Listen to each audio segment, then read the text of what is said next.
માંગલિક દોષ સમાજના દરેક વર્ગની ચિંતા છે, કારણ કે એવું માનવામાં આવે છે કે જો એક માંગલિકના લગ્ન અમાંગલિક સાથે થઈ જાય તો એમણે ભયાનક પરિણામો ભોગવવા પડે છે.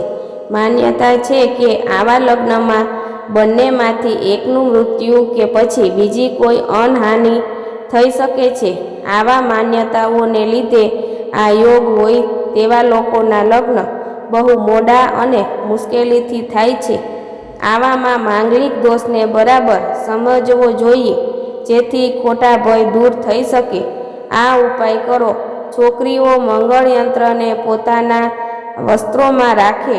શુક્રવારની રાતે ખારેકને પાણીમાં નાખીને એ પાણી પોતાના ઓશિકા પાસે રાખવું અને ગાયત્રી માતાનું ધ્યાન ધરીને સવારે ઉઠીને તરત જ તેને વહેતા જળમાં કે પીપળાના વૃક્ષ પર ચડાવવું. લગ્નથી પહેલાં ભગવાન વિષ્ણુની સાથે કન્યાના 7 ફેરા કરાવવા જોઈએ કે પછી મંડપમાં જાપ કરવાની હવનથી મંગળની શાંતિ કરાવવી જોઈએ. જો કન્યા લગ્ન બીજી જ્ઞાતિમાં થાય અથવા વર વધુની ઉંમરમાં 7 વર્ષ કે તેથી વધારેનું અંતર હોય તો માંગલિક દોષનો અશુભ પ્રભાવ નથી પડતો. મંગળવારે પોતાના વજનના ભારોભાર તલ તોલીને મંદિરમાં ચઢાવો.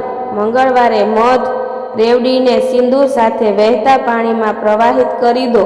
વટ સાવિત્રીનું વ્રત અને રોજે સુંદરકાંડનો પાઠ કરવા કે સાંભળવાથી માંગલિક દોષો દૂર થાય છે.